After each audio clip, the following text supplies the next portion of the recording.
না, সংখ্যালঘু নিয়ে যাবে। আর মেডিকেল কলেজে তো অনেক আগে থেকেই দুরবস্থা চলছে। আমাদের সময় কিন্তু এত এরকম ছিল না। আমরা যখন পাশ করছি তখন আমরা মনে করতাম যে মানে ছেলেরাই বেশি পাশ ভালো করতো। এটা এটা বিবর্তনবাদের মধ্যে দিয়ে যাচ্ছি আমরা জাতি হিসেবে। ছেলেরা এখন পিছিয়ে পড়ার কারণ হচ্ছে নিজেরা অত্যাধিক স্বাধীন চেতা মনে করে। কিন্তু রুশোর বক্তব্য হচ্ছে man is born free but everywhere has chain. মানুষ স্বাধীনভাবে জন্মগ্রহণ করে ঠিকই, কিন্তু একটা চেইন মেনটেন করতে হয়। লাগাম ছাড়া যখন মানুষ হয় তখন সেই মানুষগুলো আসলে ভালো কিছু করতে পারে না। আমাদের সোসাইটিতে এখনো পর্যন্ত একটা পজিটিভ বিষয় হচ্ছে রক্ষণশীল ফ্যামিলি হওয়ার কারণে মেয়েদেরকে পরিবার থেকে কন্ট্রোল করা হয় এবং অনেক জবাবদিহিতার মধ্যে থাকতে হয় সবসময়। আমার মনে হয় এই জন্য এসএসসি এইচএসসি এবং তার একটা ইম্প্যাক্ট, যেহেতু এই বেসমেন্টে ভালো করে ইম্প্যাক্টটা পরে ইউনিভার্সিটি লাইফে গেল। এই কথাটা ইন্ট্রোডাক্টরির বাইরের কথা, জাস্ট আমি কংগ্রাচুলেট জানাইলাম আর ছেলেদেরকে একটু সতর্ক করলাম। আপনাদেরকে আন্তরিকভাবে ধন্যবাদ জানাচ্ছি। আর এমন চমৎকার একটি প্রোগ্রামে ইসলামী ছাত্র শিবিরের আহ্বানে সাড়া দিয়ে আপনারা এখানে এসেছেন। আপনাদের কিছু কয়েক প্রশ্ন আছে, প্রশ্নগুলোর উত্তর দিয়ে আমার কথার, এখন তো বিকেল খুব স্বল্প হয়, খুব বেশি কথা হয়তো বলাও যাবে না। একজন প্রশ্ন করছেন যে বাংলাদেশের প্রেক্ষাপটে ওয়েলফেয়ার পলিটিক্স কতটুকু গুরুত্বপূর্ণ? ছাত্র শিবির ওয়েলফেয়ার পলিটিক্স করতে গিয়ে মার খাচ্ছে, এতে আপনার পদক্ষেপ কি? আপনারা কি ভিকটিম রোল প্লে করছেন নাকি আপনাদের সক্ষমতা নেই? সক্ষমতা না থাকলে একজন ছেলে কেন ছাত্র শিবির করবে? না, এটা খুব ভালো পয়েন্ট। প্রথমত হচ্ছে ওয়েলফেয়ার পলিটিক্সটা এটা আমাদের জন্মগত একটা পলিটিক্স। আমরা যখন 1977-এ আমাদের কার্যক্রম শুরু করি বাংলাদেশে, তখন থেকে আমাদের 5টা দফা কর্মসূচি আমরা গ্রহণ করি। এই 5 দফা কর্মসূচির মধ্যে আমাদের 1 নম্বর হচ্ছে দাওয়াত। আমরা হচ্ছে তরুণ ছাত্র সমাজের কাছে ইসলামের আহ্বান পৌঁছে দিয়ে তাদের মাঝে ইসলামী জ্ঞান অর্জন এবং বাস্তব জীবনে ইসলামের পূর্ণ অনুশীলনের দায়িত্বানুভূতি জাগ্রত করতে চাই। মানে শুধুমাত্র ইনভাইটেশন করব না, call to the well being, not only that duty. আমরা স্টুডেন্টদেরকে বলি যে প্র্যাকটিক্যালি পার্সোনাল লাইফে এটার ইমপ্লিমেন্টেশন দরকার।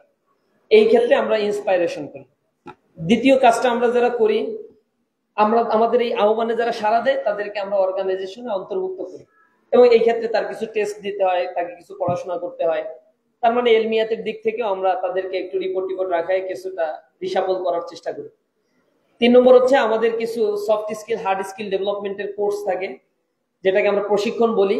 একজন লিডারশিপ গ্রো আপ করবে কিভাবে, সেটা লিডারশিপ কোয়ালিটিকে গ্রো আপ করার জন্য আমরা কাজ করি। আপনারা জানেন ওয়েস্টার্নে বা ইস্টার্নের বড় বড় ইউনিভার্সিটি গুলোতে শুধু সিজি 3.5 বা হচ্ছে টপ সিজি থাকলেই দে আর নট গুড স্টুডেন্ট।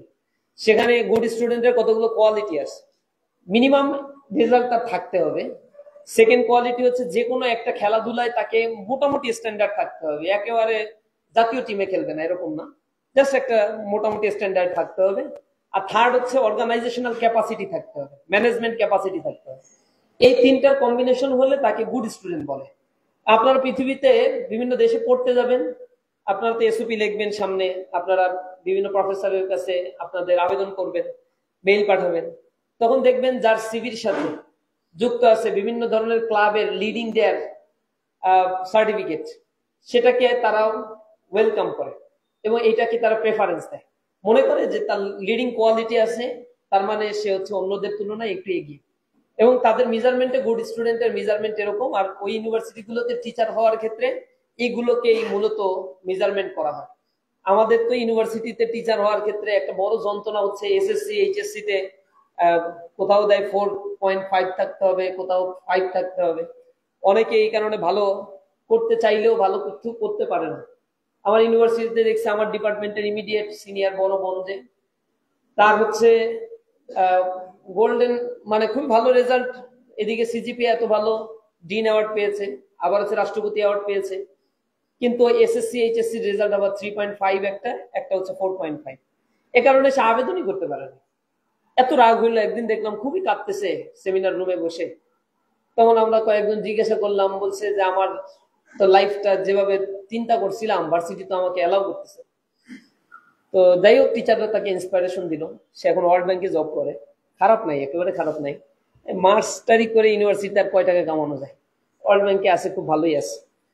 তো এটা হচ্ছে আমাদের দেশের যে রেস্ট্রিকশন। আবার অনেককে দেখছি বাংলাদেশে চাকরি, ইউনিভার্সিটির টিচার হইতে পারে না, কিন্তু ঠিকই বিশ্বের বিভিন্ন দেশের ইউনিভার্সিটির টিচার হয়ে বসে আছে। সেখানে তার বিষয়টা হচ্ছে পোস্ট ডক্টরেট ডিগ্রিতে তার রিসার্চের থিমটা কি, এর উপর ভিত্তি করে তার জব হয়। বাংলাদেশে জব হয় না, কিন্তু পৃথিবীর অন্য জায়গায় জব হয়। আশ্চর্য একটা বাংলাদেশ। এখানে মেধার মূল্যায়নটা হয় হচ্ছে কিছু রেজাল্টের উপরে ভিত্তি করে, এবং সেগুলোর একটা কনসিকুয়েন্ট। একজন মানুষ তো অসুস্থ থাকতেই পারে, তার রেজাল্ট এসএসসি এইচএসসি তে খারাপ হতে পারে না, কিন্তু এই জাতি সেটাকে কনসিডারে নেয় না। একটু ঘাড় বেঁকা জাতি আর কি, সংকট জাতি, সব মিলে জিলে এরকম চলে। আমাদের এই জিনিসটাকে আমরা একটু প্রমোট করার চেষ্টা করি প্রশিক্ষণ প্রোগ্রাম দিয়ে স্টুডেন্টদেরকে ম্যানেজমেন্ট কোয়ালিটি ক্যাপাসিটি ডেভেলপ করার। ফোর্থ, আমরা যেটা করি, আমরা আমাদের কর্মসূচির মধ্যে রেখেছি ইসলামী শিক্ষা আন্দোলন ও ছাত্র সমস্যার সমাধান করব আমরা। এই শিক্ষা আন্দোলনের মধ্যে আমরা আছে পিছিয়ে পড়া জনগোষ্ঠী, শিক্ষার যে লুফলস গুলো আছে, এগুলোকে আমরা আইডেন্টিফাই করি এবং সবসময় এই আন্দোলন আমরা করে আসছি। এজন্য আমাদের অনেক ভাইকে শহীদ হতে হয়েছে। এই সরকারের আমলেও আমরা 30 দফা দাবি নিয়ে বারবার মানববন্ধন, স্মারকলিপি পেশ, গভর্নমেন্টের মন্ত্রণালয়ে যোগাযোগ করা, অনেক কিছু করার চেষ্টা করছি।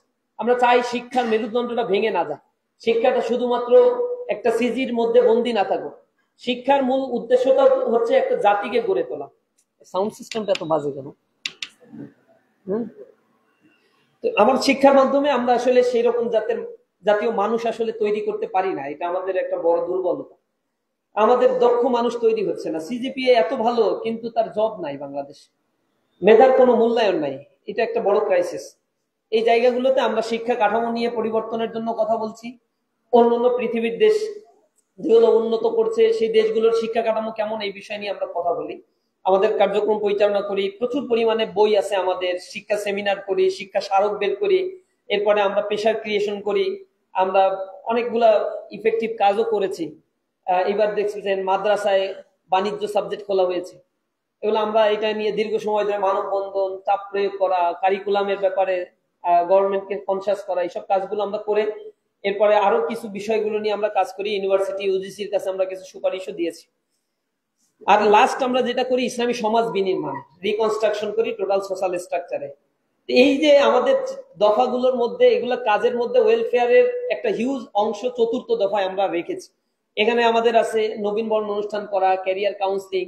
আপনি অস্ট্রেলিয়াতে একটু খোঁজ নেবেন যদি আত্মীয় স্বজন থাকে, বা হচ্ছে আপনি সুইডেন, ডেনমার্ক, যেগুলোতে হচ্ছে মানে কিউএস র্যাঙ্কিং এ ভালো লেখাপড়া আছে, যে জায়গাগুলোতে টপ র্যাঙ্কিং এ, সেই জায়গা দেখবেন যে প্রত্যেকটা স্কুল, কলেজ, ইউনিভার্সিটিতে কাউন্সিলিং ক্লাব থাকে, ক্যারিয়ার কাউন্সিলিং ক্লাব। এবং এটা বাধ্যতামূলক। বাংলাদেশে আসলে কোনো কাউন্সিলিং ক্লাব নেই, কোনো স্কুলেই নাই। ছোটবেলা থেকে একটা ছাত্র শিখে ডাক্তার আর ইঞ্জিনিয়ার, এর বাইরে আর কোনো প্রফেশনই সে শিখতে চায় না বা জানেও না। ভার্সাটাইল নলেজ নাই, এন্টারপ্রেনিউর হওয়ার গুরুত্বটা কি, এটাতে কিভাবে তাকে তৈরি করতে হবে, এই ব্যাপারে কোনো নলেজ নাই। আমি আর্টসের স্টুডেন্ট। আমি যখন অনার্সে এই ইন্টারমিডিয়েটে পড়ার পরে আবার বিভিন্ন সময় আমাদের লিখতে হয়েছে এইম ইন লাইফ। তো আমি ইন্টারমিডিয়েটের যে রচনা লিখছি এইম ইন লাইফ, সেখানে লিখছি I want to be a doctor. Good doctor is not available in our country. After completing my MBBS degree, I will go to my village and serve the general people. এইগুলা লেখছি যখন আমি right now আর্টসের student. SSC তে এটা আসছে, HSC তে এটা আসছে। কত কপাল পোড়া দেখেন। 12টা বছর পড়লাম, কিন্তু 12 বছরের মধ্যে একটা রচনা কিভাবে লিখতে হয় এটাও শিখায় নাই। হাতে গোনা ডিসিপ্লিন নামে এখনো মনে আছে, এমন মুখস্থকরণ করাইছে। তো রেজাল্ট ভালো করতে হবে, ডিসিপ্লিন, এরপরে এম ইন লাইফ, এরপরে আবার কি journey by boat, journey by train, এইসব 5-7টা রচনা মুখস্থ করাই। তো আর একটা কমন শিখাইতো যে পজিটিভ হইলে এইটা, নেগেটিভ হইলে এইটা, এই দেশের কাছে এগুলা শুধু বসাই দিব।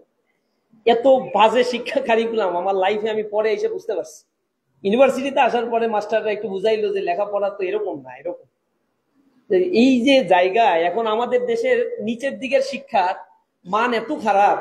পৃথিবীতে অন্য অন্য দেশে আমি দেখেছি, পৃথিবীর অনেক দেশগুলোতে প্রাইমারি স্কুলের বেতন, টিচারের বেতন অনেক হাই। সেখানে প্রাইমারি স্কুলে যারা পড়াশোনা করে তারা একেবারে বাস্তুতান্ত্রিকতা প্র্যাকটিক্যালি শেখে। মানে এডুকেশনের পারপাসটা কি? এডুকেশনের পারপাসটা হচ্ছে harmonious development of body, mind and soul. আমাদেরকে হারমোনিয়াস ডেভেলপমেন্টটা করানো হয়, বডি আমাদের ফিজিক্যাল এক্সারসাইজ করানো হয় এমন ভাবে, মানে এটা এটা এই বাঁশি একটা বাজায়, হাত উঠাও, এরকম করো এরকম করো এরকম করো, এটা হচ্ছে ব্যায়াম শিখায়। অন্য অন্য জায়গায় দেখবেন ফিজিক্যাল এক্সারসাইজ, জাপানের স্কুলগুলোতে, জার্মানির স্কুলগুলোতে এত হার্ড ওয়ার্কিং, ছোটবেলা থেকে মেদভুরি নাই, আলিশান জীবনযাপন নাই, তাদের শারীরিক কসরত করে, মানসিক গ্রোথটা তার ভালো হয়। এটা আমাদের হচ্ছে না।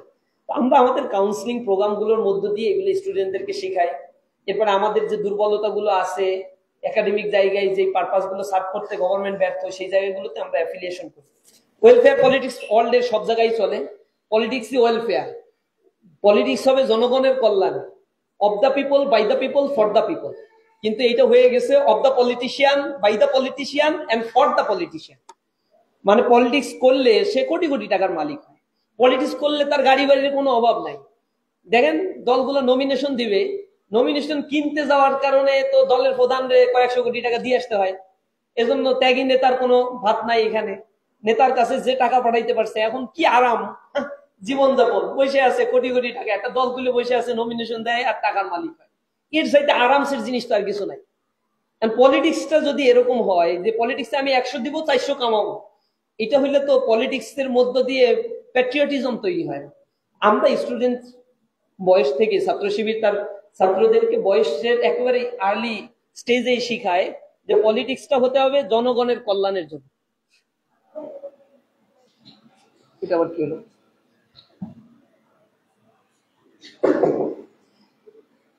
যে এই হ্যালো হ্যালো, আমার কথা কি এমনি খালি গলায় শোনা যায়? এটা বেশি শোনা যায় না? পেছনে একেবারে শুনতে পাচ্ছেন? আমার আবার একটু বাস গলা। যে একজন প্রশ্ন করছেন, আপনাদের দলের উদ্দেশ্য নিয়ত কি? কারণ আমাদের সব কাজ নিয়ত, আমাদের নিয়ত কোনো খারাপ নিয়ত নাই, ভালো নিয়ত আছে। আমাদের লক্ষ্য উদ্দেশ্যের ভিতরে আমরা বলছি আল্লাহ প্রদত্ত, রাসূল সাল্লাল্লাহু আলাইহি সাল্লাম প্রদর্শিত বিধান অনুযায়ী মানুষের সার্বিক জীবনের পুনর্বিন্যাস সাধন করে আল্লাহ সন্তুষ্টি অর্জন, একবারে ক্লিয়ার কাট নিয়ত আমাদের বলা আছে। অন্যান্য ছাত্র সংগঠনের তুলনায় ছাত্র শিবিরের অনন্যতা কি? ছাত্র শিবির কেনই বা করব? ছাত্র শিবির কি জান্নাতি দল? কেউ কি জান্নাতের সার্টিফিকেট দিতে পারে? আল্লাহ রাসূল একদিন ঘরের ভিতরে খুব জোরে প্রবেশ করছে, এখন জোরে প্রবেশ করে তার সন্তান ফাতিমা রাদিয়াল্লাহু তাআলা আনহাকে ডাকছেন, খুবই মানে অ্যাগ্রেসিভ মনে হইল রাসূলকে। এই সময় ডেকে বলছেন, ইয়া ফাতিমা বিনতে মুহাম্মদ, ইয়া ফাতিমা বিনতে মুহাম্মদ। এরপর দৌড় দিয়ে ফাতিমা রাদিয়াল্লাহু তাআলা আনহা আসছে, আসার পরে বসাইছেন। রাসূলকে খুব উদ্বেগ উৎকণ্ঠাময় মনে হচ্ছে। এরকম সময় রাসূল করিম সাল্লাল্লাহু আলাইহি সাল্লাম বলছে, ইয়া ফাতিমা বিনতে মুহাম্মদ ইনকিজি নাফসাকি মিনান নার ফা ইন্নী লা আমলিকু লাকা দাররা ওয়ালা নাফা। হে মুহাম্মাদের কন্যা ফাতেমা, শোনো, তোমার নিজেকে তুমি জাহান্নামের আগুন থেকে বাঁচাও। আমি মুহাম্মদ সাল্লাল্লাহু আলাইহি সাল্লামের কন্যা হিসেবে তোমাকে সেদিন আমি কোনো উপকারও করতে পারবো না, কোনো ক্ষতিও করতে পারবো না। মানে সার্টিফিকেট আল্লাহ রাসূলও দিচ্ছেন না তার স্বয়ং তার সন্তানকে, আমরা সার্টিফিকেট কই থেকে দিব? আমাদের নিজেরই তো ওয়ারেন্টি গ্যারান্টি নাই। আমরা চেষ্টা করি continuously, we are trying to be a part of this, part of the citizen of paradise. আমরা এই আন্দোলনটা করছি আমাদের চারিত্রিক উৎকর্ষতা সাধনের জন্য। আমরা এখানে কিছু সফট স্কিল, আমাদের কিছু মোরাল ডেভেলপমেন্ট প্রোগ্রাম গুলো রাখি, যার মাধ্যমে আমাদের কার্যক্রম কি, যেটা আমাদের এডুকেশন সিস্টেম আমাদের শিখায় না, সেই জিনিসটা ইসলামী ছাত্র শিবির শিখায়। একটা স্কুল, কলেজ, ইউনিভার্সিটির দায়িত্ব ছিল একজন স্টুডেন্টকে মোরাল একজন পার্সন হিসেবে তৈরি করা। আমার সোসাইটি এটা ব্যর্থ হয়েছে। 1971 সালের পরে, ওই সময় বাংলাদেশের শিক্ষার হার 12 থেকে 15% ছিল। বাংলাদেশে 2024 সালে এসে শিক্ষার হার 85%-এর কাছাকাছি। এখন বাংলাদেশের শিক্ষার হার তো অনেক বেড়েছে। তো 1971 সালের পর থেকে আমি ট্রেন্ড অ্যানালাইসিস করে দেখলাম বাংলাদেশে ধর্ষণের হার আবার ড্রামেটিক্যালি বৃদ্ধি পেয়েছে, দুর্নীতির হার বৃদ্ধি পেয়েছে, লুটপাটের হার বৃদ্ধি পেয়েছে, টাকা বাজারের হার বৃদ্ধি পেয়েছে। আসলে এডুকেশনের সাথে এটার ইনভার্স রিলেশনশিপ হওয়ার কথা ছিল না।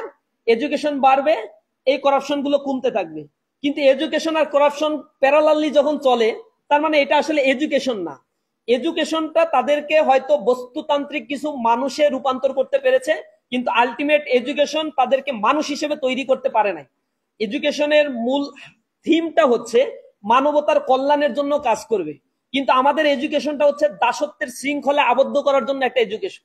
1843-তে যে ম্যাকলে কমিশন গঠন করা হয়েছিল, তখন ম্যাকলে কমিশনের সুপারিশ মালায় এই কথাটা বলা ছিল যে কালার আর রক্তে এরা হবে বাঙালি, কিন্তু চিন্তা, ইন্টেলেকচুয়ালিটি, পার্সোনালিটি, এই জায়গাগুলোতে এই মানুষগুলো হবে হচ্ছে একেবারে ব্রিটেন।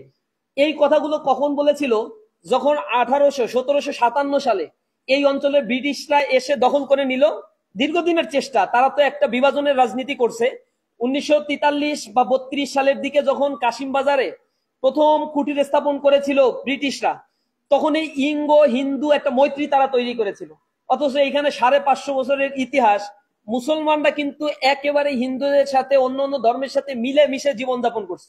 550 বছরের মুসলমানের ইতিহাসে এখানে হিন্দুর সংখ্যা ছিল 70%, মুসলিমের সংখ্যা ছিল 30%। অথচ সেইখানে এসে বিভাজনের রাজনীতির একটা রেখা টেনে দিল 1700 শতকের শুরুর দিকে এই ব্রিটিশরা, এবং দীর্ঘ একটা কনস্পাইরেসির সূত্র ধরে তারা এই জায়গায় দখল করে নিল। 1757 সালে যখন তারা এই অঞ্চলটা দখল করে নিল, সর্বপ্রথম এই অঞ্চলের শিক্ষা ব্যবস্থাকে তারা ধ্বংস করতে চাইল। কারণ এই অঞ্চলের আদি নিবাসী বলা হয় দুইটা জাতিকে, একটাকে বলা হয় আর্য জাতিকে, আর একটা বলা হয় হচ্ছে মুসলিম জাতিকে। আর্য জাতি হচ্ছে অনেক আগে এসেছিল, আর্যরা পরবর্তীতে মৌর্য জাতি, এরপরে বিবর্তন হতে হতে বিভিন্ন জাতির শাসন এখানে এসেছিল। আর্যদেরকে কেন স্থায়ী জাতি বলা হয়? কারণ এখানে তারা থাইকেছে, এখানে বিয়ে শাদী করছে, এই ভূখণ্ডকে তারা ওন করত। আর মুসলিমরা হচ্ছে এই অঞ্চলে বিজেতা শক্তি, বিজয়ী শক্তি হিসেবে এসেছিল। বেশি লোক আসে নাই, মাত্র 17 বা 18 সওয়ারি নিয়ে ইখতিয়ার উদ্দিন মোহাম্মদ বিন বখতিয়ার খলজি আসছিল। আর লক্ষণ সেন এই ভয়ে পেছন দরজা দিয়ে পালিয়ে চলে গেছিল। এখানে মূলত বাঙালিরাই ছিল, কিছু মুসলমান পরবর্তীতে হয়েছে। তো এখানে মুসলমানরা যখন এসেছিল লুটপাট করে, এইখানে আপনারা সত্যেন সেনের লেখা একটা বই আছে মশলার যুদ্ধ, বইটা পড়ে দেখবেন। সত্যেন সেনের আরো কিছু বই লেখা আছে এখানে, কিভাবে ব্রিটেনরা এসেছিল, ডাচরা এসেছিল, ওলন্দাজরা এসেছিল, পর্তুগিজরা এসেছিল, এসে এসে এখানে মশলার কারণে, ব্যবসা বাণিজ্য করার কারণে কিভাবে লুটপাট করে নিয়ে যেত। এখানে মানুষ যখন শৈল্পিকতার চর্চা করত, ব্রিটেনে তখন অন্ধকার যুগ ছিল, অর্থনৈতিকভাবে অনেক স্ট্রাগল করতে হয়েছে। ব্রিটেনে শিল্প বিপ্লব হয়েছে অল্প কিছুদিনের ব্যবধানে, অল্প কিছুদিন। এর আগে ব্রিটেন এগুলো অনুন্নত, ডার্ক এজ ছিল তাদের। 1757 সালে যখন ব্রিটেন এইটাকে টেক ওভার করলো, তখন মাত্র 13 বছরের ব্যবধানে এখানে একটা দুর্ভিক্ষ হয়েছিল বঙ্গপ্রদেশ, যেটাকে 76-এর মনোত্তর বলা হয়। বাংলা 1176 সালে যে দুর্ঘটনাটা ঘটেছিল, এই দুর্ঘটনায় বাংলার 1/3 মানুষ মৃত্যুবরণ করেছে। এইগুলো ব্রিটিশদের নথিপত্র থেকে আমার পাওয়া। তবে সেখানে এটা আশ্চর্যজনক বিষয়, বেসরকারি তথ্য মতে প্রায় অর্ধেক বাংলার মানুষ সেখানে মৃত্যুবরণ করেছিল, বাকি অংশ নিউট্রিশনের অভাবে একেবারে ধুকে ধুকে শেষ হয়ে যাচ্ছিল। এই হচ্ছে বাংলার অবস্থা 13 বছরের ব্যবধানে। ঘটনাটা কি ঘটেছিল? 1769 সালে এখানে যত ফসল উৎপাদিত হতো, ব্রিটেন সেই ফসলগুলো কিনে নিত ব্রিটিশরা। আর বাংলার সবচেয়ে সমৃদ্ধ নগরী ছিল এই অঞ্চলে ঢাকা আর মুর্শিদাবাদ, কারণ মুঘল সম্রাটদের রাজধানী ছিল ঢাকা, মুর্শিদাবাদ নগরী। পরবর্তীতে ব্রিটেনরা তাদের যোগাযোগের সুবিধার জন্য কলকাতাতে তাদের নগরী স্থাপন করলো, রাজধানী স্থাপন করলো। কলকাতায় রাজধানী স্থাপন করে ঢাকা আর মুর্শিদাবাদের সকল সম্পদ সেইখানে নিয়ে গিয়ে তারা তাদের জীবনযাপন করলো। ঢাকাকে ফাঁকা করে দেওয়ার জন্য যত সম্পদ ছিল সব লোপাট করছে। কয়েক কোটি পাউন্ড তারা লোপাট করে তারা রাতারাতি বড়লোক হয়ে গেল। এবং ব্রিটিশ পার্লামেন্টে তৎকালীন সময়ে লর্ডদেরকে ডেকে জিজ্ঞাসা করা হয়েছিল, তোমরা এত দুর্নীতি কেন করছো? তারা বলছে, আমাদেরকে যদি টাকা দেয় আমরা না নিয়ে পারি। অথচ তারা আসলেই করাপ্টেড ছিল, দুর্নীতি তারা করছিল। 1769 সালে এই অঞ্চলে উৎপাদিত সব ফসল তারা কিনে নিয়েছিল। এরপরে সেগুলা কলকাতায় গোদামজাত করছে। এরপরে বাংলার জনগণ যখন এগুলো কিনতে চেয়েছে, প্রসেস করে বাংলার জনগণকে 5 গুণ 7 গুণ দামে এগুলো বিক্রি করছে তারা। এখন আপনি 10 কেজি ধান বিক্রি করে 1 কেজি চাল কিনতেছেন। দুর্ভিক্ষ তো এখান থেকে শুরু। এই দুর্ভিক্ষ এত মাত্রা ছাড়িয়ে গেল, অথচ ব্রিটেনের এদিকে ব্রিটিশদের এদিকে কোনো খেয়ালই ছিল না। সেখানে কোটি কোটি মানুষ দুর্ভিক্ষে, এগুলা দেখবেন 76-এর মনোত্তর নিয়ে শিল্পীর আঁকা অনেক কারুকার্য জিনিস আছে, একবারে মানুষ পড়ে আছে, পশু পাখি তাদের খাবার সংগ্রহ করতেছে, মানুষের চামড়া চিলে চিলে খাচ্ছে, মাংসগুলো খাচ্ছে। এগুলো ছিল আমাদের অবস্থা। এরপরে তারা কি করলো? সূর্যাস্ত আইন আর চিরস্থায়ী বন্দোবস্ত করলো।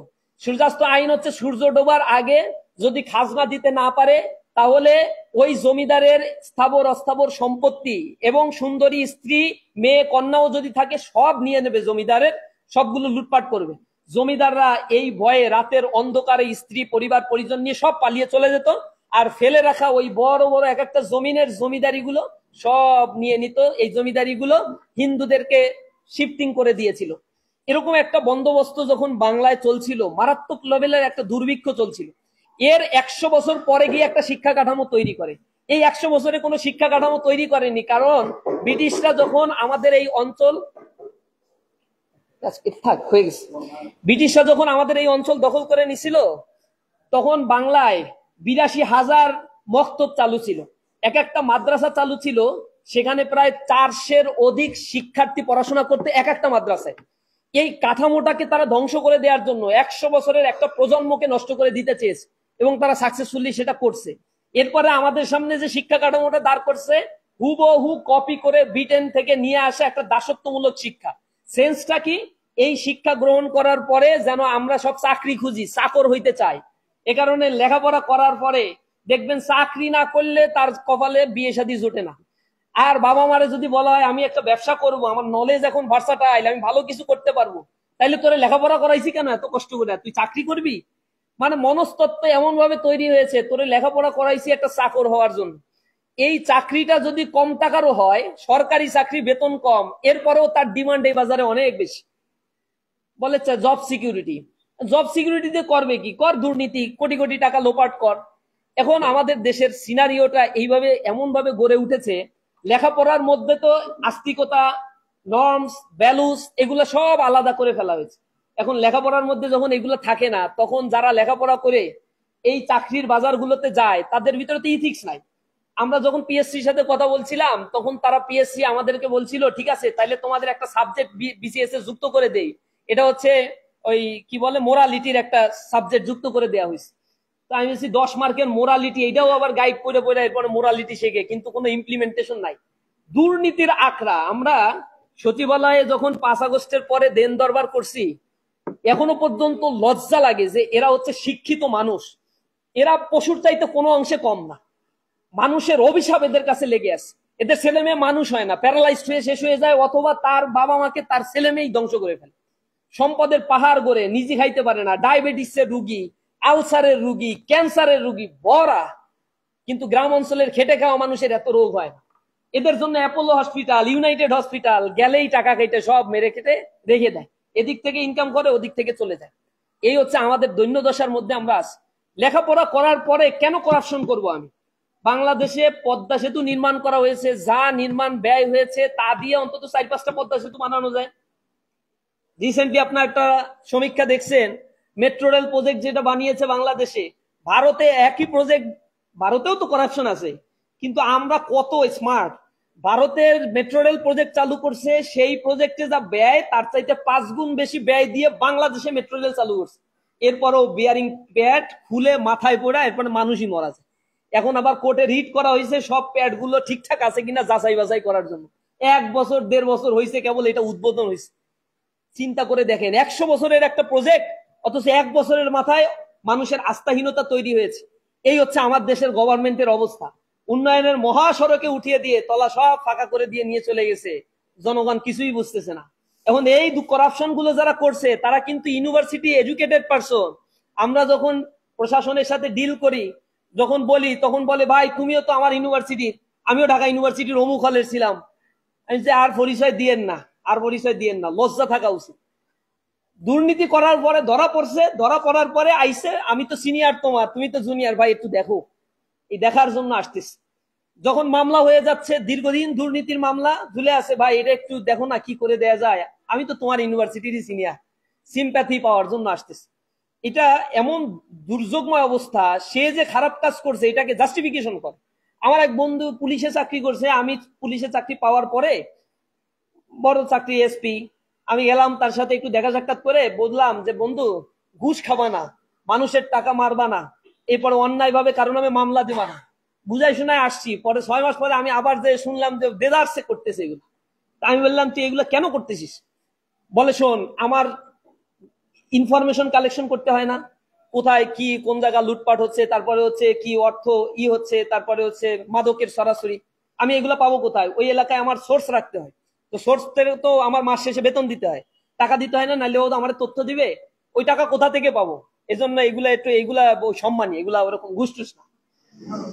এরপরে যখন আপনি যাবেন, ওই পুলিশ ধরবে রাস্তাঘাটে, রাস্তাঘাটের পুলিশে ট্রাফিক পুলিশ বলে, ধরার পরে বলে আপনার নামে কি মামলা দেবো নাকি একটু জরিমানা করবো? জরিমানাটা কি আবার? আমি কি অপরাধ করলাম যে জরিমানা করতে হবে? অপরাধ করলে মামলা দেন। বলে না, যদি বলেন একটু কম টাকার মধ্যে জরিমানা দিয়ে এটা মিউচুয়াল করা যায়। সেই জরিমানার ফান্ড কোথায় যায়? নিজের পকেটে ভাগ বাটোয়ারা করে খায়। ঘুষ বলতে তো লজ্জা লাগে, বলে এসে জরিমানা।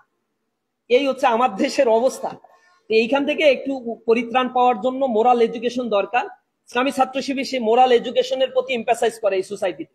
আল্লাহর রহমতে ইসলামী ছাত্র শিবির যাদেরকে বের করে দিছে এই বাংলাদেশের কল্যাণে, প্রতি বছর লক্ষ লক্ষ ছাত্র ইসলামী ছাত্র শিবির থেকে বিদায় নেয়, ছুটি নেয়। আল্লাহর রহমতে বুকে হাত দিয়ে বলতে পারি, ইসলামী ছাত্র শিবিরের ভাইরা যেখানে জব করে সেখানে করাপশন ফ্রি থাকে। আমাদের ভাইদের চাকরি থেকে সাসপেন্ড করছে বিগত আওয়ামী লীগের আমলে, শুধু একটা তকমা দিছে, ও নামাজ পড়ে, দাড়ি রাখে, টাকনুর উপরে প্যান্ট পরে, আলহামদুলিল্লাহ সোহান আল্লাহ বলে, সালাম দিয়ে কথা বলে, ঘুষ খায় না, ও জামাত করে, ও শিবির করে। একটা ব্র্যান্ড হয়ে গেছে। ঘুষ খাবে না, গালি দিবে না, অপকর্ম করবে না, তার মানে শিবির করে। এরকম মানুষ আমরা তৈরি করছি, এবং যাদেরকে তারা আসলে আইডেন্টিফাই করে তারা আসলেই শিবির করে। এরকম না যে এমনি এমনি এরকম হয়ে গেছে। পরে বিদায় বলে, কিন্তু অ্যাটিটিউড দেখেই আমাদের ধরে। আমাদের মেসে একদিন পুলিশ গেছে, যে বলতেছে শিবির করিস কে কে? এখন কেউ স্বীকার করে? ওই সময় তো ধরে সব গুম করে দেয়, কেউ কথা বলে না। এরপরে এক পুলিশ এসে বলছে দাঁড়া, টেকনিক আছে। কি টেকনিক? এই সবাই হচ্ছে প্যান্ট পরো। এখন সবাই প্যান্ট পরতেছে। এখন পুলিশে বলতেছে তাকায় দেখেন টাকনুর উপরে কার কার প্যান্ট। এগুলো হচ্ছে শিবির করে। টাকনুর উপরে প্যান্ট ধরে ধরে সবাই গ্রেফতার করে নিয়ে চলে গেল। নিশ্চিত শিবির, আর অস্বীকার করার সুযোগ নেই। এখন ইসলামের বিধানগুলো মানলে, ইথিক্স নর্মস ভ্যালুস গুলো মানলে এগুলোকে শিবির বানায় দেওয়া হচ্ছে। এবং আমরা আসলে ছাত্রদেরকে এই জিনিসগুলোই শিখাই। এগুলোর মধ্যে দিয়ে একটা সোসাইটি পরিবর্তন হবে বলে আমরা বিশ্বাস করি। শিবির ছাড়া জামাত প্রতিষ্ঠানগুলো আমাদের জব হবে হবে হবে সবারই হয়, এগুলো লিগালি নিয়োগ হয়, সমস্যা নেই। গবেষণা বা দেশের বাইরে স্কলারশিপের ব্যাপারগুলোর ক্ষেত্রে ছাত্র শিবিরের সাধারণ শিক্ষার্থীদের কিভাবে সহায়তা করবেন? আমাদের আইএলস এর ব্যাচ আছে, আমরা এটাকে উন্মুক্ত করব ইনশাল্লাহ। অনলাইনে আমরা কোর্স চালাই। আমরা প্রতিটা বিশ্ববিদ্যালয়ে বলে দিয়েছি স্টুডেন্টদেরকে নিয়ে বিভিন্ন ধরনের ল্যাঙ্গুয়েজ কোর্স গুলো চালু করতে। ফার্স্ট ইয়ার সেকেন্ড ইয়ার স্টুডেন্টদেরকে নিয়ে এগুলো আমরা চালু করবো ইনশাল্লাহ। বিভিন্ন ক্যাম্পাসে ইতিমধ্যে আমরা শুরু করেছি। এরপরে আইএলস এর জন্য যদি কোর্স করতে চান, পরীক্ষা দিতে চান, আমাদের ঢাকাতে কোচিং আছে, সেই সার্ভিসটা আমরা দিতে পারবো। আমরা হোম সার্ভিসও আছে থেকে তারপরে পরীক্ষা দেওয়ার 3 মাসের জন্য সেই ব্যবস্থাপনাও আমরা করেছি। এরপরে আমাদের অনেকগুলো কাউন্সিলিং আছে, এজেন্সি আছে, যারা বিদেশে যারা যায় তাদের ইউনিভার্সিটির সাথে অ্যাপেয়ার করে দেওয়ার জন্য এই প্রতিষ্ঠানগুলো আমাদের আছে। আমরা সেই সহযোগিতাও করে থাকি। আপনারা সব সহযোগিতাই নিতে পারবেন। আবার পৃথিবীর বিভিন্ন জায়গায় আমাদের ভাইয়েরা এখন আছেন, পৃথিবীর সব জায়গায় আছেন, খুবই স্ট্রং অবস্থায় আছেন। এবং ইউনিভার্সিটি গুলোর অনেক টিচার আছে আমাদের ভাইয়েরা, যারা আমরা টিচারের মাধ্যমেও কাউন্সিলিং, ম্যান টু ম্যান, এটাকে আমরা ব্রিজিং প্রজেক্ট বলি, সেই প্রজেক্টের আওতায় আমরা স্টুডেন্টদেরকে ম্যান টু ম্যান হেল্প করে থাকি। আর সর্বশেষ প্রশ্ন করছেন, আপনাদের মওদুদিবাদী বলা হয়, মওদুদিবাদ আসলে কি? আমাদের নামে এটা একটা প্রোপাগান্ডা চালানো হয়, অনেক প্রোপাগান্ডা চালানো হয় না? এটা শুনছেন, গুপ্ত, সুপ্ত, আবার রাজাকার, আলবদর, আশামস, রক কাটা, তারপরে আরো অনেক কিছু বলা হয়। এগুলা ওরা বলে কিছুটা খুশি হয়, তবে কিছু জিনিস বলতে পারে না, যে ওরা হচ্ছে চাঁদাবাজ, ওরা ধর্ষক, ছিনতাইকারী, তারপরে লোপাটকারী, তারপরে হচ্ছে টাকা পাচারকারী। শয়তানও বিশ্বাস করে না যে ছাত্র শিবির এগুলো করতে পারে, এই জন্য এগুলো বলে না। এমন কিছু বলে যে জিনিসগুলো আসলে দেখা যায় না, ছোঁয়া যায় না, এগুলো বলতে থাকে। এর মধ্যে মওদুদিবাদ একটা নতুন আবার নিয়ে আসছে। আসলে মওদুদিবাদ বলতে কোনো মতবাদ নাই, মওদুদিবাদ বলতে কোনো আকিদা বা মানহাজ নাই, মওদুদিবাদ বলতে কোনো ইমান নাই, ইমাম নাই। আমরা যেটা বিশ্বাস করি, আহলে সুন্নাত ওয়াল জামাতের আকিদাভুক্ত মনে করি আমরা। মাওলানা মওদুদি একজন মুস্তাহিদ ছিলেন, তিনি ইস্তেহাদ করেছেন ইসলামের বিভিন্ন বিষয়।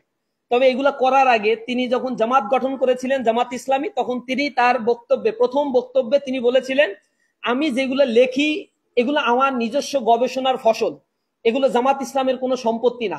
এ কারণে তার লেখা বইগুলো জামাত ইসলামের ওনারশিপ না, এগুলো তার পরিবারের মালিকানাধীন। কিনতে হইলে পরিবারের রয়্যালটি ফি দিয়ে তারপরে কিনতে হয়। 2-4টা বই তিনি দিয়েছেন জামাতকে, সেটা জামাত ইসলাম নেয়। এর বাইরে এগুলো তিনি বলছেন এগুলো আমার ইজতিহাদ বা গবেষণার ফসল, এটা জামাতের কিছু না। সুতরাং আমি আমার মতামত বা চিন্তা জামাতের উপরে ইম্পোজ করব না। তারা চিন্তা ভাবনা করে যে সিদ্ধান্ত বৈঠকে নিবে সেটাই হচ্ছে সিদ্ধান্ত। এখন একজন গবেষক তো সেই চিন্তাটা করতেই পারে। অনেক বিষয়গুলোর সাথে মাওলানা মওদুদির মৌলিক থিওরির সাথে জামাতের অনেকেই মিলবে না, তার মানে এটা তার বাধ্যতামূলক মানতে হবে এমন না। তাবলিগ করে জামাত ইসলাম করতে পারে, আহলে হাদিস বলে পরিচয় দেয় জামাত ইসলাম করতে পারে, হাম্বলি মাযহাবের কেউ জামাত ইসলাম করতে চাইলে করতে পারে, মালিকি মাযহাবের কেউ করতে চাইলে করতে পারে। ইসলামের স্কুল অফ থট আছে অনেকগুলা, মালিকি, হাম্বলি, শাফিঈ। কিন্তু এর মধ্যে আবার মাওলানা মওদুদির স্কুল অফ থট বলতে কিছু নাই। তিনি একজন সমাজ সংস্কারক ছিলেন। ইসলামিক পলিটিক্স যেই জিনিসটা, যেটাকে রাজনীতিকে ইসলাম থেকে আলাদা করে দেওয়া হয়েছিল দীর্ঘ মানে ষড়যন্ত্র করে, এই বিষয়টাকে মানুষের সামনে তিনি তুলে ধরার জন্য চেষ্টা করেছেন তার লেখনী শক্তির মাধ্যমে, এবং প্রত্যেকটা ব্রাঞ্চে তিনি লিখেছেন। তৎকালীন সময়ে যা লেখা হয় নাই খুব বেশি, এগুলো তিনি লেখার চেষ্টা করেছেন। সুতরাং মওদুদিবাদ বলতে যেই ফেরকা বা যে কথাগুলো আমাদেরকে বলা হয় এগুলো সম্পূর্ণ মিথ্যা। মাওলানা মওদুদিকে আমরা আমাদের ফিকার কোনো আলেম মনে করি না। মাওলানা মওদুদি নতুন কোনো ফতোয়াও জারি করেন নাই। তিনি বিভিন্ন কোরআন হাদিস, এরপরে তিনি নিজেও হচ্ছে কোনো না কোনো ইমামকে ফলো করতেন। সুতরাং মাওলানা মওদুদির ব্যাপারগুলোতে যে প্রোপাগান্ডাগুলো ছড়ানো হয় এগুলো স্পষ্ট মিথ্যাচার করা হয়। আমরা অনেক লেখকের বই পড়ি, তার মধ্যে মাওলানা মওদুদিরও বই পড়ানো হয়। আপনারা পড়ে দেখতে পারেন, রিজেক্ট করতে পারেন, এগুলো আপনাদের ব্যাপার। কিন্তু আমরা আমাদের সিলেবাসের মধ্যে, আমাদের উচ্চতর সিলেবাস এগুলো ওপেন আছে। শিবির বুক ইনফো .bd নামে একটা ওয়েবসাইট আছে, আর পাঠাগার.com। এই সিলেবাসের বইগুলোতে শত শত বই আমরা আপলোড দিয়ে রাখছি, যেগুলো আমাদের সিলেবাসের বই, এগুলো সব আপলোড দেওয়া আছে। এখানে দেখবেন মানে 70% বই হচ্ছে মাওলানা মওদুদির বইয়ের বাইরে। ইভেন যারা আমাদের সমালোচনা করে তাদের বইও আমরা ইনক্লুড করছি, অমুসলিমদের বইও ইনক্লুড করে আমরা পড়াই। আমাদের মূল থিওরিটা হচ্ছে জানতে হবে, পড়তে হবে, এবং জাস্টিফিকেশন করতে হবে কোনটা রাইট আর কোনটা রং। এই জিনিসটা যদি না করতে পারি তাহলে আলটিমেটলি নলেজ ক্রিয়েশন হয় না। ইসলামী ছাত্র শিবির সেই নলেজ ক্রিয়েশনের কথা বলে। সর্বোপরি আপনাদের সবাইকে আন্তরিকভাবে ধন্যবাদ জানাই। আপনাদের যারা এখানে আসছেন, আমি ভাবছিলাম যে 3.5 সিজিপিএ যারা, তাদের নিয়ে আসা হয়েছে। এখন জানতে পারলাম যে ফার্স্ট, সেকেন্ড, থার্ড যারা ডিপার্টমেন্টের প্লেসদারি, তাদেরকে এখানে ইনভাইট করা হয়েছে। তার মানে আপনারা হচ্ছে মেধাবীদেরও মেধাবী, মানে টপার। সুতরাং আপনাদের জন্য আমাদের অন্তরের অন্তঃস্থল থেকে দোয়া থাকলো, কারণ আপনারা আশা করি জীবনের এই চলার পথে অনেক ভালো কিছু গেইন করতে পারবেন। ইতিমধ্যেই একটা স্টেজ আপনারা পার হয়ে আসছেন, প্রফেশনাল এই লাইফে আপনারা আরো বেশি ভালো করবেন, এটা আমাদের প্রত্যাশা। আমরা আশা করি অনেকেই হায়ার স্টাডিতে যাবেন, কারণ হচ্ছে যার সিজিপিএ খুব ভালো হয় তারা ইউনিভার্সিটির টিচার হতে চায়। বাংলাদেশে যদি ইউনিভার্সিটির টিচার না হওয়ার সুযোগ থাকে, বা যদি পলিটিক্সে না টিকতে পারেন, এখানে তো প্রচুর পলিটিক্সের মাধ্যমে নিয়োগ টিয়োগ হয়, এখানে মেধার চর্চা খুবই ক্ষীণ। এটা আমাদের জন্য দুর্ভাগ্যের বিষয়। যে দল ক্ষমতায় আসে সে দলের লোকজন, ভাই ব্রাদার, আত্মীয় স্বজন দিয়েই হচ্ছে নিয়োগটা হয়। আপনাদের জন্য অবারিত সুযোগ সারা দুনিয়ায় খোলা আছে। পৃথিবীর অন্য কোথাও এরকম ভাবে ভাই ব্রাদার দিয়ে ইউনিভার্সিটির টিচার নিয়োগ হয় না। পৃথিবীর সব জায়গায় মেধার চর্চার মাধ্যমে ইউনিভার্সিটির টিচার নিয়োগ হয়। আপনারা সেখানে যান। আপনারা যদি চায়নায় পড়াশোনা করতে চান, আমি দেখেছি চায়নায় অবারিত সুযোগ বাংলাদেশের জন্য এখন পড়াশোনার stipend, scholarship, government scholarship available আছে। শুধুমাত্র রেস্ট্রিকশন হচ্ছে চায়নার ব্যাপারে আমরা অনেক কিছু জানি না। চাইনিজ গভর্নমেন্টের সাথে আমার সাথে যখন বসছিল CPC, communist party of China, মানে সরকারি দল, আমি তাদেরকে কয়েকটা প্রস্তাবনা দিয়েছিলাম। তারা আমাদের কাছে জানতে চাইছে, এম্বাসি থেকে আসছে, যে কিভাবে বাংলাদেশে তারা স্টুডেন্টদেরকে ফ্যাসিলিটেট করতে পারে এবং কালচারাল এই আদান প্রদানটা কিভাবে হবে। তখন আমরা প্রস্তাব দিয়েছিলাম, বাংলাদেশে তো মাত্র 2টা চাইনিজ ল্যাঙ্গুয়েজ সেন্টার আছে, ঢাকা ইউনিভার্সিটি আর কোথায় যেন একটা আছে। আমি বলছিলাম প্রতিটা ইউনিভার্সিটিতে এই সেন্টারগুলো চালু করেন, তাহলে স্টুডেন্টরা চাইনিজ ল্যাঙ্গুয়েজ শিখে আপনার দেশে লেখাপড়া করতে যেতে পারবে। যেহেতু টেকনিক্যাল দিক থেকে চাইনিজ এখন অনেক উপরের দিকে অবস্থান করছে। পৃথিবীর আমেরিকার মানে অর্থনীতিও এখন চায়নার অর্থনীতি আমেরিকাকেও ছাড়িয়ে গিয়েছে অনেকটা বলা চলে। খোদ আমেরিকাতেও $234 ট্রিলিয়ন চায়নার ইনভেস্টমেন্ট করা আছে, মানে হিউজ পরিমাণে ইনভেস্টমেন্টের একটা হাব তৈরি করে রাখছে চায়না। চায়না তার অর্থনৈতিক বলয় এত বেশি বিস্তৃত করেছে, আর টেকনিক্যাল নলেজ ওর এত বেশি। চায়নার নিজস্ব আর্টিফিশিয়াল ইন্টেলিজেন্স আছে। চায়না কিন্তু পৃথিবীর আর্টিফিশিয়াল ইন্টেলিজেন্স চালায় না, অন্য যে ইউরোপ আমেরিকার এগুলা চালায় না। চায়নার কোনো ফেসবুক চালায় না, তাদের নিজস্ব প্রযুক্তি আছে উইচ্যাট। বাংলাদেশের নাম চাইনিজরা জানে না। আমরা যাই জিজ্ঞাসা করছি, আমাদের বলতেছে তুমি কে, পরিচয় দিচ্ছি, বাংলাদেশের কথা বললি। Bangladesh, is it Pakistan? No no no, this is Bangladesh. এখন পাশ থেকে আমাকে আরেকজন বলছে বাংলাদেশ বললে এরা চিনবে না, বলো মঞ্জালা, পাকিস্তানের মতো করে উচ্চারণ করে বলো। পাকিস্তানের পাশেই ভারতের পাশে একটা দেশ আছে নাম মানজালা। তো বুঝলাম যে বাংলাদেশের ইতিহাসটাও তারা পড়ে না। এবং এত জাতি একো সেলফ সেন্ট্রিক, তারা পৃথিবীর ওয়েস্টার্নে কি হচ্ছে, পৃথিবীর অন্য জায়গায় কি হচ্ছে এটা কিছুই জানে না, খুব বেশি নলেজই নাই তাদের।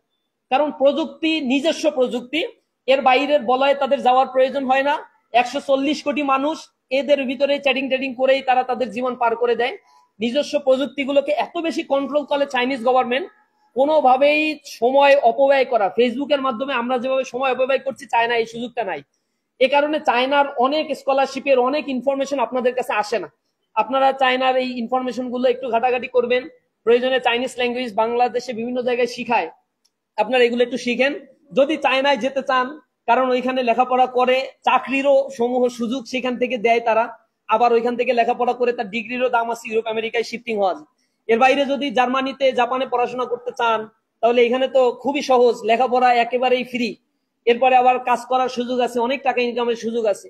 ইউরোপ আমেরিকায় স্কলারশিপ আমেরিকা এখন একটু কমে গেছে, কিন্তু অস্ট্রেলিয়া আপনাদের জন্য সুযোগ খুব সম্ভাবনা দ্বার উন্মোচন করেছে। লেভেল 1 ভিসা দিছে আমাদের, এটা 1 বছরের জন্য দেয়, এক এক দেশকে দেয়। লেভেল 1 ভিসা মানে ওই যে ফান্ডে 25 লাখ টাকা, এই সেই রেস্ট্রিকশন, এগুলো অনেকটা শিথিল হয়ে গেছে বাংলাদেশের জন্য। এখন যদি আইএলটিএস এর স্কোর ভালো হয়, 2-4টা পাবলিকেশন থাকে আপনার, আপনি অস্ট্রেলিয়ান ইউনিভার্সিটি গুলোতে আবেদন করতে পারেন। খুবই চমৎকার একটা দেশ, সেই দেশের প্রচুর লোক দরকার, ফাঁকা পড়ে আছে সেখানে। মানে তারা তো আসলে ধর্মকর্ম মানে না, জনসংখ্যা দিনে দিনে কমতেছে, পরিবার নাই, সামাজিকীকরণ নাই, এজন্য ওই বিদেশ থেকে নিয়ে যে এরপরে তার দেশকে অর্থনীতি তার টিকিয়ে রাখতে হয়। ওয়েস্টার্নের অবস্থা এরকম, পৃথিবীর 56টা দেশ আছে যেখানে জিরো পপুলেশন। কারণ হচ্ছে তারা ওয়েস্টার্নিজম মেনটেন করে, আধুনিকতার নামে ধ্বংস হয়ে যাচ্ছে পুরা জাতি। এখানে ফ্রি সেক্স লিভিং টুগেদার প্রথা চালু, যাকে যার পছন্দ হয় চলে গেল। এরপরে পরিবার নাই, কাঠামো নাই, মেয়েরা স্বাধীন অবস্থায় চলাফেরা করে, কোনো সন্তান নিতে চায় না। আমি চাকরি করি, তুমিও চাকরি করো, কি সন্তান নিয়ে এক্সট্রা ঝামেলার মধ্যে কে যায়? এই যে স্বাধীন চেতা মনোভাব হচ্ছে তাদেরকে ড্রামাটিক্যালি রিডিউস করে দিচ্ছে, পৃথিবীতে তাদের সংখ্যা কমছে। একেবারে 56টা দেশ আছে পৃথিবীর নেগেটিভ পপুলেশন বা জিরো পপুলেশন। স্ক্যান্ডিনেভিয়ান দেশ, বাল্টিক অঞ্চলের দেশ, রাশিয়া বা ওই অঞ্চলের আশেপাশের দেশগুলো যেগুলো আছে এগুলোতে প্রচুর স্কলারশিপ। ল্যাটিন আমেরিকার দেশগুলোতে, কানাডাতে স্কলারশিপ। আপনাদের জন্য দ্বার উন্মুক্ত আছে, শুধুমাত্র প্রয়োজন একজন ভালো সুপারভাইজারের অধীনে 2-4টা। আপনাদের তো মাস্টার্সের থিসিস করছেন, অনার্সের থিসিস করছেন, এগুলো একটু ভালোভাবে একটু পাবলিশ করেন, 2-4 জায়গায় আবেদন করতে থাকেন, দেখবেন হয়ে যাবে। পৃথিবীটা অনেক বড়, এটাকে কনজাস্টেড করিয়েন না। লেখাপড়া শিখতে গেলে বাইরের দিকে যান। আমাদের দেশের লেখাপড়ার যে দৈন্য দশা, এখানে অনার্স মাস্টার্স পাস করি, সোশ্যাল সায়েন্সে পড়ি, এসপিএসএস ব্যবহার পারি না, পাইথনের ব্যবহার পারি না, R+ ব্যবহার পারি না, C+ ব্যবহার পারি না। এটা কপাল পোড়ায় অবস্থা। এখনো পর্যন্ত বাংলাদেশের ইউনিভার্সিটি গুলোতে এসপিএসএস মানে স্ট্যাটা তো শিখাই না, এসপিএসএস দিয়ে এখনো গবেষণা করানো হয়। কোন কোন মাস্টারে আবার শুনি যে এসপিএসএস তো দূরের কথা, এটা এক্সেল এর মধ্যে যে রিসার্চ করা হয় তা দিয়ে রিসার্চ শেষ। এখন পৃথিবীর অন্য জায়গায় গেলে এইসব দিয়ে রিসার্চ চলবে না, আপনাকে স্ট্যাটা শিখতে হবে, এসপিএসএস শিখতে হবে, পাইথন শিখতে হবে, আর প্রোগ্রামিং শিখতে হবে। এই প্রোগ্রামিং গুলো যদি পারেন খুব দ্রুত শিখে নেন। আর যারা শিখেছেন আলহামদুলিল্লাহ, আপনাদের জন্য খুবই পজিটিভ একটা বিষয় আছে।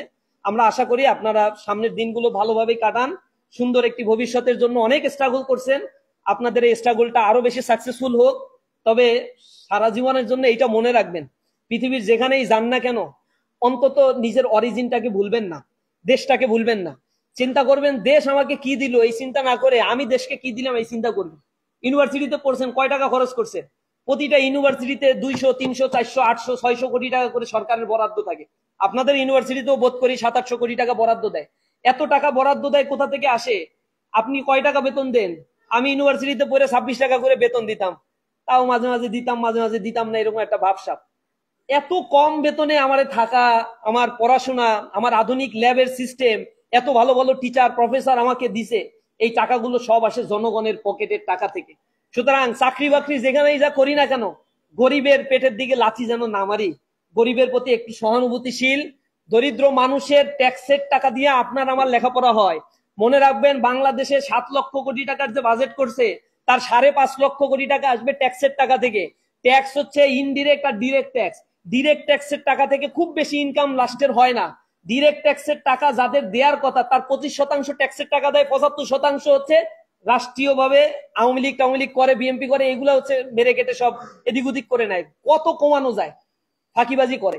কিন্তু আপনি আমি গরিব মানুষ, আমার ঠিকই 15% ট্যাক্স প্রত্যেকটা দ্রব্য কিনলেই কেটে নেওয়া হয়। আমার এই ট্যাক্সের টাকাগুলো যুক্ত হয়ে কিন্তু রাষ্ট্রের বাজেট তৈরি হয়। বিদেশ থেকে আর কতটুকু ফরেন এইড পায়, আর কতইটা বা লোন করে নিয়ে আসে। সুতরাং জনগণের খাটা মজুরি খাটা টাকা, দিন মজুরের টাকাগুলো কিন্তু আমাকে দিয়ে এই ইউনিভার্সিটি গুলো পরিচালিত হচ্ছে। ইউনিভার্সিটিতে প্রত্যেকটা ইটেই কোনো না কোনো মানুষের ঘাম ঝরানো টাকাগুলো লেগে আছে।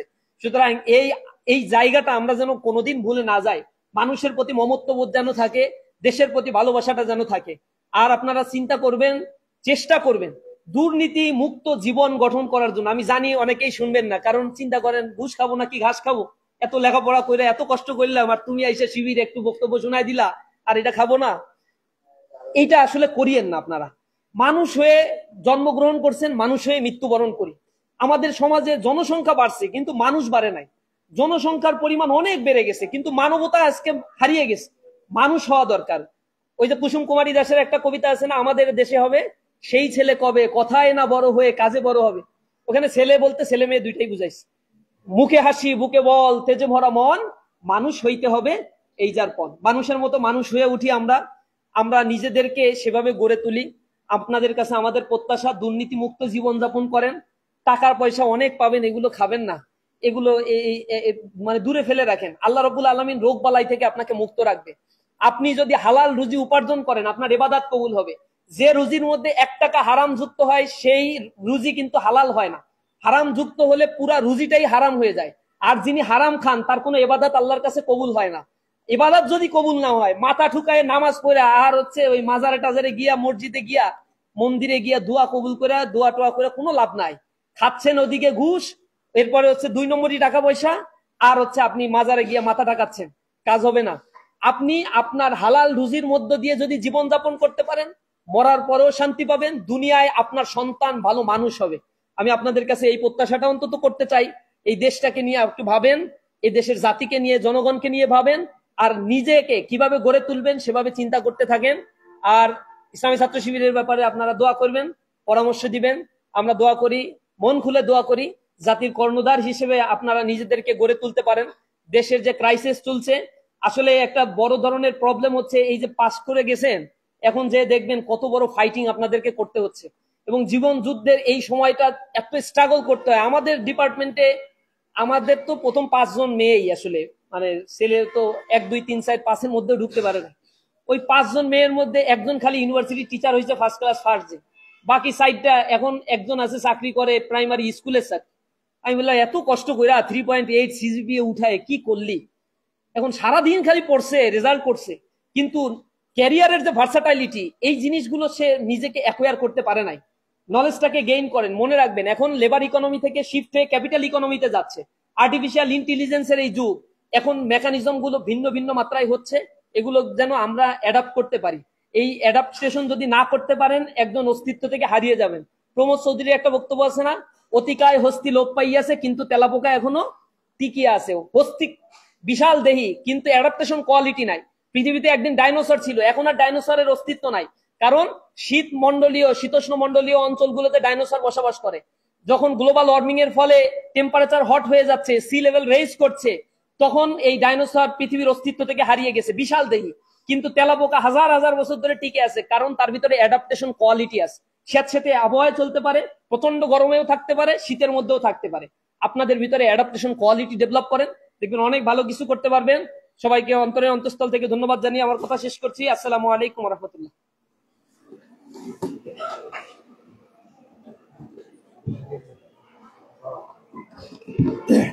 জি, ধন্যবাদ জানাচ্ছি আমাদের সম্মানিত প্রধান অতিথি নুরুল ইসলাম সাদ্দাম ভাইকে। অত্যন্ত চমৎকার কথা বলেছেন খুব সংক্ষিপ্ত সময়ে। আমরা আল্লাহর কাছে দোয়া করছি আল্লাহ যেন আমাদেরকে সেগুলো বাস্তব জীবনে অ্যাপ্লাই করার তৌফিক দান করেন, আল্লাহুম্মা আমিন। সম্মানিত ভাইয়েরা, আমরা এ পর্যায়ে আপনাদের হাতে দুজনকে পুরস্কার তুলে দিব, আমাদের অ্যাওয়ার্ড তুলে দিব আর কি। তো আমাদের মেকানিক্যাল 20 ব্যাচের রৌনক আবরার নিহাল আছেন, সামনে এসে ক্রেস্ট নেওয়ার জন্য অনুরোধ করছি। 5 নম্বর।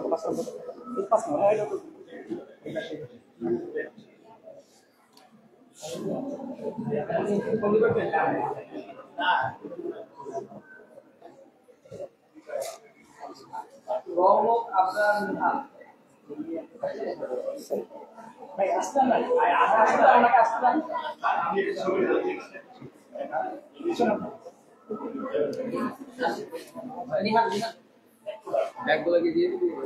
হ্যাঁ হ্যাঁ, একবার শেষ করে দিবে।